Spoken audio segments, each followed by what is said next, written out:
تو جیسے عیسائیوں نے اپنے آپ کو حضرت عیسیٰ کے نام پر عیسائی کہا، یہودیوں نے اپنے آپ کو یہودا کے نام پر یہودی کہا، اگر پیغمبر اسلام صلی اللہ علیہ وسلم کہتے کہ ہم دین ابراہیمی کی طرف آپ کو دعوت دیتے ہیں، تو یہ مکہ کے قریش اور مدینہ کے یہود دونوں کے لیے بہت کشش کا سبب ہوتا۔ لیکن آپ صلی اللہ علیہ وسلم نے اس دین کو اسلام اور ایمان کا نام دیا۔ جو علماء ہیں وہ جانتے ہیں،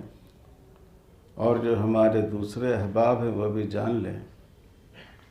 کہ اسلام سلم سے ماخوذ ہے، جس کے معنی صلح کے، صلح جوئی کے، اور ایمان امن سے ماخوذ ہے،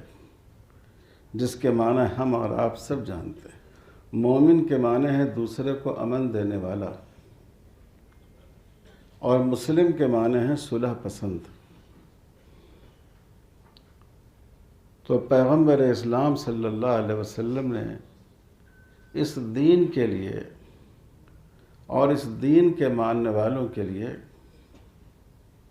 ایک ایسے نام کا انتخاب کیا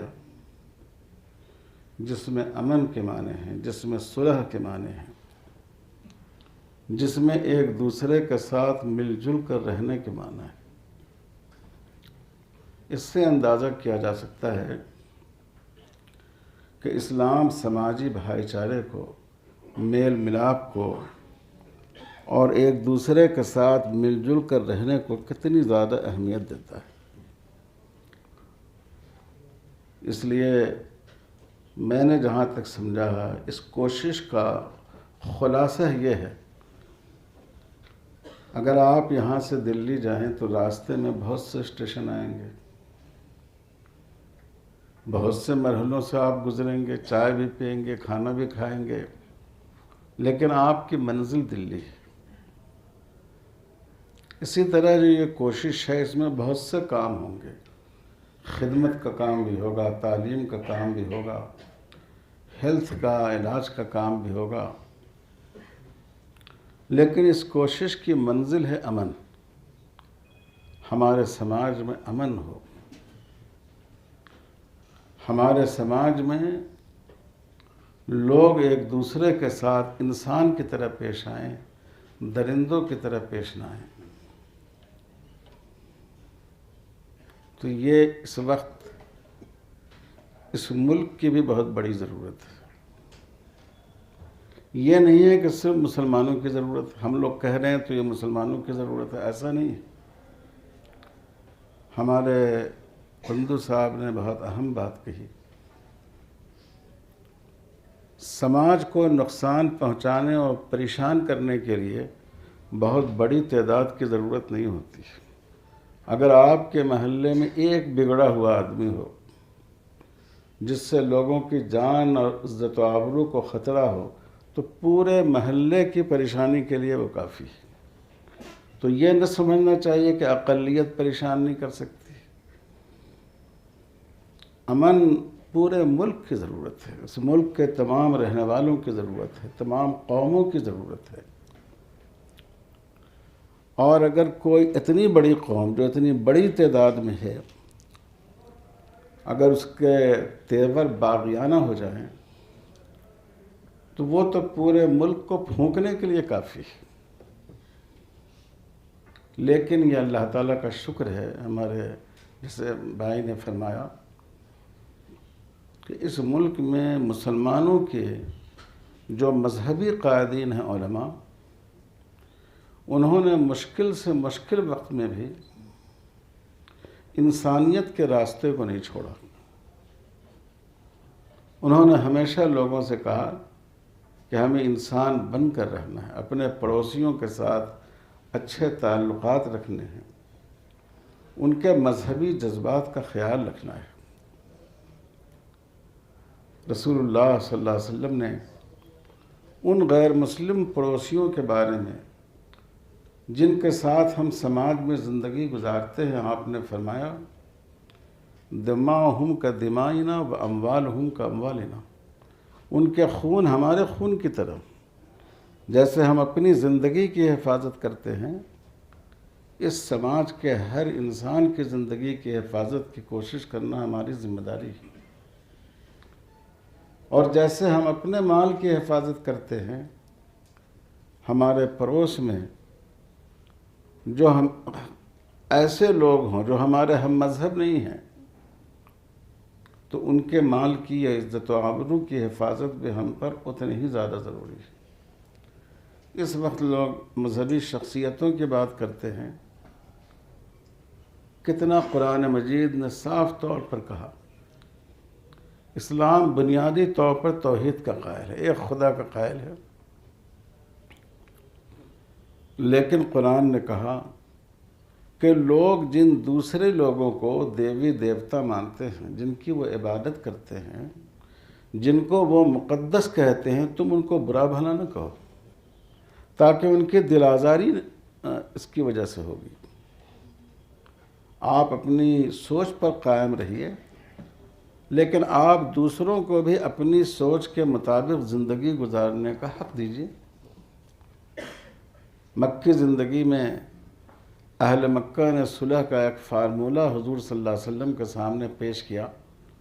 کہ ایسا کیوں نہ ہو کہ ایک دن ہم سب لوگ مل کر ہم جن دیویوں دیوتاؤں کو پوجتے ہیں ان کی عبادت کریں، ایک دن آپ کے خدا کی عبادت کریں۔ تو قرآن نے کہا کہ یہ تو ایک تضاد ہوگا، ہم خدا کو ایک بھی مانیں اور بہت سے دیویوں دیوتاؤں کو بھی خدا مانیں، لیکن ہاں یہ قابل عمل فارمولہ ہے، ہم ایک ہی سماج میں رہیں، بھائی بھائی بن کر رہیں۔ آپ نے جس مذہب کو حق سمجھا ہے آپ اپنے مذہب پر رہیں، ہم نے جس کو حق سمجھا ہے ہم اس پر عمل کریں، لکم دینکم ولی دین۔ اور اسی فارمولے کو جب آپ صلی اللہ علیہ وسلم مدینہ تشریف لے گئے، حالانکہ وہاں مسلمانوں کا غلبہ تھا، مسلمان اپنی طاقت استعمال کر سکتے تھے، لیکن حضور صلی اللہ علیہ وسلم نے جو معاہدہ کرایا، جس کو میثاق مدینہ کہا جاتا ہے، اس کی بنیاد یہی تھی کہ سارے لوگ ایک دوسرے کی جان و مال کا، ان کے عقیدہ و مذہب کا احترام کریں گے۔ باہر سے کوئی دشمن مدینہ پر حملہ کرے گا، ہم سب لوگ مل کر اپنے ملک کی حفاظت کریں گے۔ تو یہ ایک بہت بنیادی چیز ہے، اور اس میں 100% ہم لوگوں کی غلطی ہے کہ ہم لوگوں نے اسلام کے اس تصور کو اپنے بھائیوں تک پہنچایا نہیں۔ لوگوں نے سمجھا کوئی شخص کوئی انتہا پسندانہ کام کر گزرا تو لوگوں نے سمجھا کہ شاید اسلام مذہب ہی ایسا ہے، حالانکہ ہر سماج میں اچھے اور برے لوگ ہوتے ہیں، کوئی سماج اس سے خالی نہیں، جذباتی لوگ ہوتے ہیں۔ نہ ہم کو ایسا کام کرنا چاہیے جس سے لوگوں کے جذبات مشتعل ہوں، اور نہ کسی گروہ میں ایک شخص کوئی کام کرے تو اس کو پوری قوم کی طرف منسوب کرنا چاہیے۔ تو یہ بڑی اچھی بات سوچی گئی ہے کہ مسلمانوں میں قیادت ابھاری جائے، اور مذہبی قیادت کو یعنی علماء سے کہا جائے کہ وہ اس قیادت کو اپنے ہاتھ میں لیں، اور اس کا انشاءاللہ بڑا فائدہ ہوگا۔ دیکھیے، ایک وہ قیادت ہے جس کی بنیاد سیاست ہوتی ہے، طاقت ہوتی ہے۔ تو قائد کا مزاج یہ ہو جاتا ہے، جیسا کہ قرآن نے کہا فرعون کے بارے میں، انا ربکم الاعلی، میں تم سب کا بڑا ہوں، تم سب کو ہماری بڑائی ماننی پڑے گی۔ ڈکٹیٹرشپ عامریت قائم ہو جاتی ہے۔ اور ایک وہ قیادت ہے جو مذہب کی بنیاد پر، مذہب سے تعلق کی بنیاد پر اٹھتی ہے۔ اس قیادت کی خصوصیت یہ ہوتی ہے کہ اس میں جو قائد ہوتا ہے وہ لوگوں کے سامنے صرف اپنی بات پیش نہیں کرتا ہے، بلکہ اپنی ذات کو پیش کرنے کے لائق ہوتا ہے۔ محمد رسول اللہ صلی اللہ علیہ وسلم جب صفا کی پہاڑی پہ چڑھے اور آپ نے اپنے دین کو پیش کیا، تو آپ نے یہ نہیں فرمایا کہ میں جو کچھ کہہ رہا ہوں تم اس کو سمجھو، تم اس کا تجزیہ کرو، تم اس پر ریسرچ کرو۔ آپ صلی اللہ علیہ وسلم نے اپنی بات پیش کرنے سے پہلے اپنی ذات کو پیش فرمایا۔ آپ نے فرمایا کہ میں کوئی نیا آدمی نہیں ہوں، میں باہر سے نہیں آیا ہوں، میں نے 40 سال تمہارے درمیان گزارے، جوانی بھی گزاری ہے، بچپن بھی گزارا ہے، بتاؤ تم نے کبھی ہم کو جھوٹ بولتے ہوئے دیکھا، دھوکہ دیتے ہوئے دیکھا، خیانت اور بددیانتی کرتے ہوئے دیکھا؟ لوگوں کے زبان پر ایک ہی جواب تھا کہ آپ تو سچے ہیں، امانت دار ہیں۔ پھر آپ نے اپنی بات پیش کی۔ تو اگر علماء اپنے آپ کو سماج کا قائد بنائیں گے تو اللہ کی ذات سے پوری امید ہے کہ وہ حضور صلی اللہ علیہ وسلم کے اس اسوے پر عمل کرتے ہوئے پہلے لوگوں کے سامنے اپنی ذات پیش کریں گے۔ وہ اپنے اخلاق کے ذریعے، وہ اپنے کردار کے ذریعے لوگوں کے دلوں کو فتح کریں گے،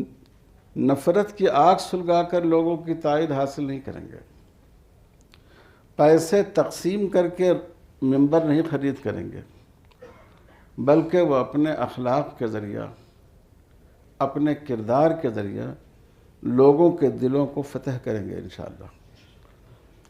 اور بڑے افسوس کی بات ہے کہ اس وقت ہمارے ملک میں قیادت کا مطلب سمجھ لیا گیا ہے سیاست، اور یہ جگہ اتنی گندگی اور آلائش سے بھر گئی ہے کہ اگر آپ اپنے پاؤں میں ربر کا موزہ بھی پہن کر جائیں تب بھی آپ کا پاؤں واپس نہیں آ سکے گا۔ اتنا کرپشن، اتنی زیادتی، اتنی ایک دوسرے، یہاں تک کہ ملک کو بیچنے کی کوشش، ملک کی دولت کو بیچنے کی کوشش۔ تو ان حالات میں بہت ضروری ہے کہ ہمارے علماء، نوجوان علماء آگے بڑھیں، جیسا کہ حضرت مولانا جمال الرحمن صاحب نے فرمایا، سماج کے ہر شعبے میں ہمیں آنا چاہیے اور کام کا ایک نمونہ دکھانا چاہیے۔ تو جب مجیب صاحب نے مجھ سے اس کا خاکہ پیش کیا، صحیح بات یہ ہے کہ پہلے تو مجھے ان کی بات سمجھ میں نہیں آ رہی تھی، لیکن جب انہوں نے تفصیل بتائی تو مجھے بہت خوشی ہوئی، اور میں نے ان سے ایک درخواست کی کہ جو چیزیں آپ نے سوچی ہیں پہلے آپ اس پر ماڈل آبادیاں بنائیں۔ جیسا انہوں نے فرمایا، جہاں مسلم غیر مسلم ملی جلی آبادی ہو، اور وہاں جو آپ کے اصول ہیں، ضوابط ہیں، جو آپ کی تربیت ہے، اس کے مطابق لوگ وہاں کام کریں، اس کے ماحول کو بدلیں۔ اور اس کی مثال سیرت میں موجود ہے۔ عبادت تو کہیں بھی کی جا سکتی ہے، اسلام کی دعوت کہیں بھی دی جا سکتی تھی، لیکن ایسا کیوں تھا کہ جو لوگ مسلمان ہوتے، حضور صلی اللہ علیہ وسلم ان سے فرماتے تم مدینے آ جاؤ۔ مکے والوں کو آپ نے مدینے بلایا، اور مختلف قبائل کے لوگ، ایسے قبائل بھی جہاں مسلمان پوری طرح مامون تھے، اس قبیلے کے لوگوں نے مسلمانوں کو تنگ نہیں کیا، پھر بھی آپ فرماتے تھے کہ تم مدینے آ جاؤ، کیونکہ حضور صلی اللہ علیہ وسلم نے مدینہ کو ایک ماڈل بستی بنایا تھا، ایک ایسی بستی جہاں اخلاق کو کتابوں میں نہیں پڑھا جائے، جہاں اخلاق کو انسانوں کے کردار میں دیکھا جائے، ایک ایسی بستی جہاں انسانیت کو صرف فلسفے کی طرح یونیورسٹی میں اس کا درس نہیں دیا جائے، بلکہ جہاں انسان چلتی پھرتی انسانیت کو اپنی آنکھوں سے دیکھے۔ تو اس بات کی کوشش کرنی چاہیے جو ان حضرات نے طے کیا ہے، اور یہ بہت اچھا میں سمجھتا ہوں طریقہ کار ہے کہ ہمارا ملک کوئی چھوٹا موٹا ملک نہیں ہے، ایسا ملک ہے جس میں میں سمجھتا ہوں کہ یورپ کے 1/4 ملک تو سما ہی جائیں گے۔ اتنا بڑا ملک اللہ نے ہم لوگوں کو دیا ہے، ہم امریکہ سے بھی بڑے ہیں، روس سے بھی بڑے ہیں، اپنی آبادی کے اعتبار سے، اپنی صلاحیتوں کے اعتبار سے بھی میں کہتا ہوں، لیکن آپ جانتے ہیں کہ ایٹم بہت چھوٹا ہوتا ہے اور وہ پورے شہر پر اثر انداز ہوتا ہے۔ اگر ہم ملک میں چند مقامات کو بھی ٹارگٹ کریں، اس کو اپنا نشان زد کریں اور ایسا ماحول وہاں بنائیں جہاں لوگوں کو چلتے پھرتے انسانیت نظر آتی ہو، جہاں لوگ اپنی آنکھوں سے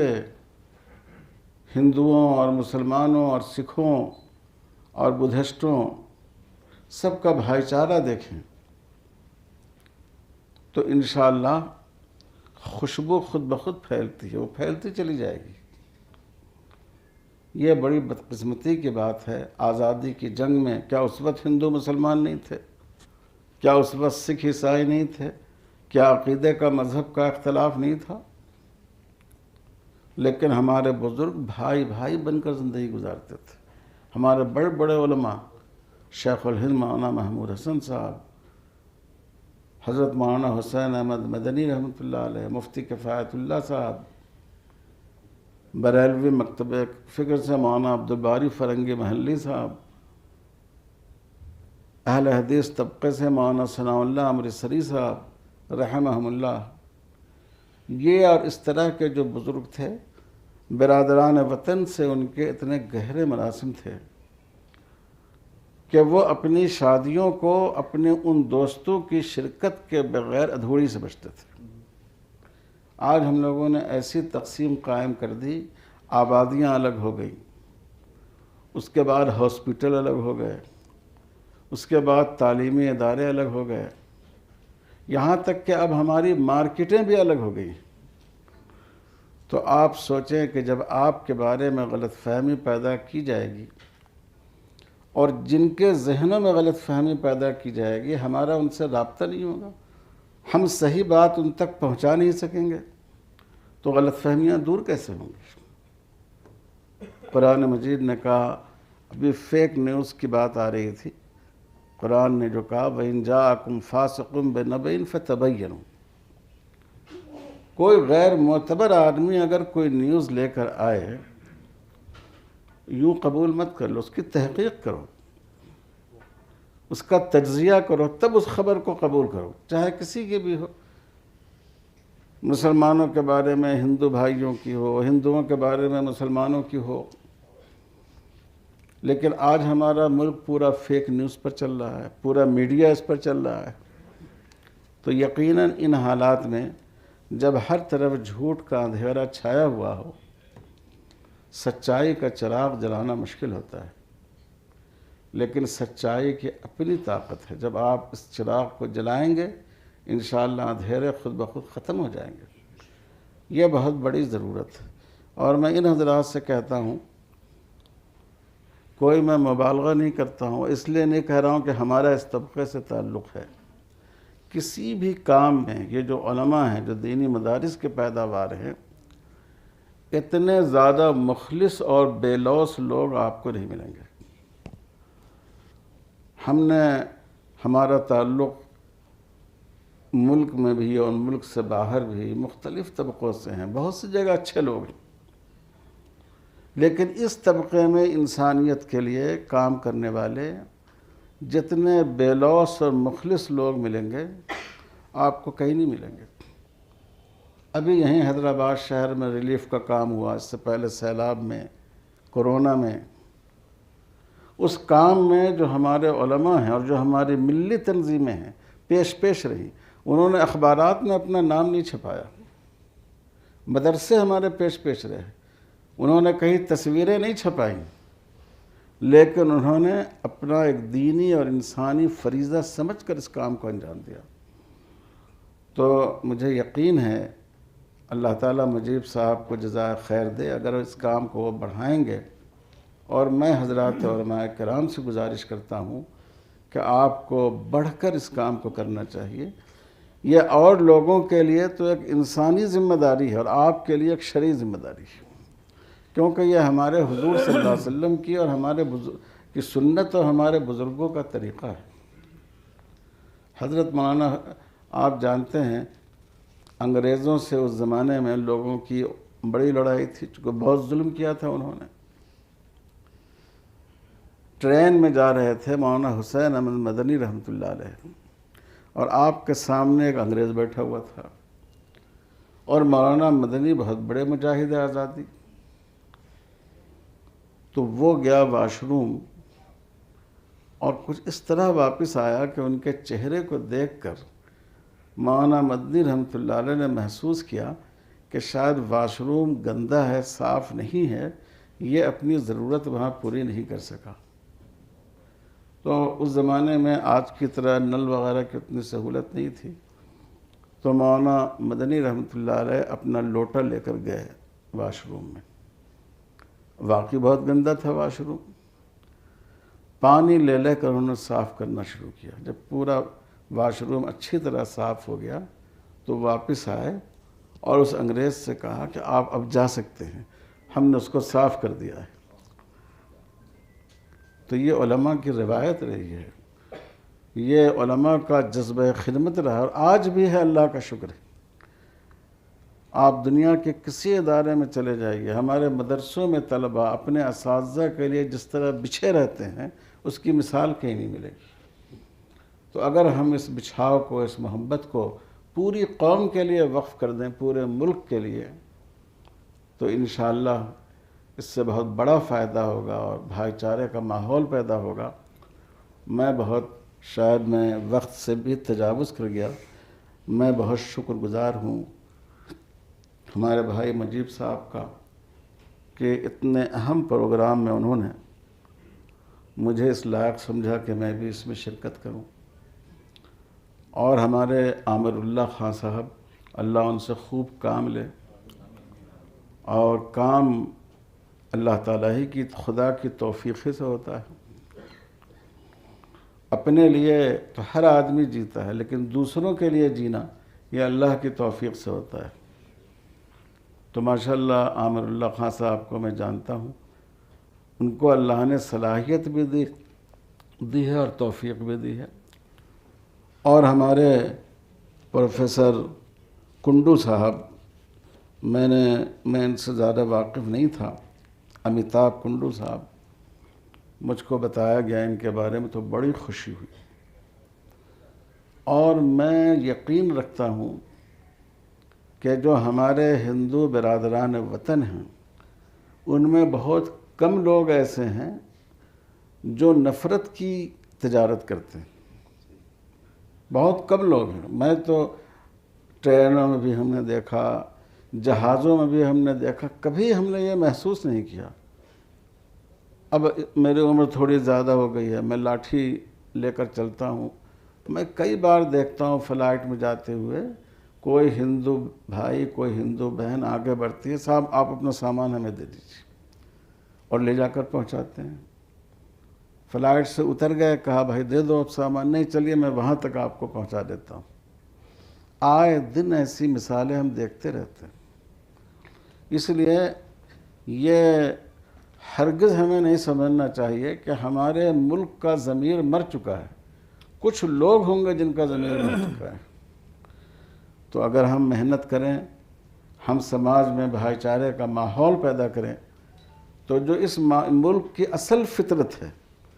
انشاءاللہ وہ لوٹ کر آئے گی۔ میں ان تمام دوستوں کا بہت شکر گزار ہوں، اور دیکھیے اس کام کی اہمیت کا اندازہ کیجئے کہ اس پروگرام میں بھی شریک ہوا، اور ہمارے بہت ہی موقر بزرگ حضرت مولانا شاہ جمال الرحمن صاحب وہ بھی تشریف لائے، ہمارے بہت ہی ذمہ دار عالم حضرت مولانا محمد بانعیم صاحب بھی یہاں تشریف لائے، اور اس قافلے میں ہمارے جناب مصباح صاحب اور مولانا عمر الدین صاحب، یہ حضرات بھی شریک ہیں۔ مجھے امید ہے کہ انشاءاللہ یہ کام آگے بڑھے گا، اور ہم سب لوگوں کو اس کام میں تعاون کرنا چاہیے۔ اللہ تعالی ہم سب کو توفیق عطا فرمائے۔ والسلام علیکم ورحمۃ اللہ وبرکاتہ۔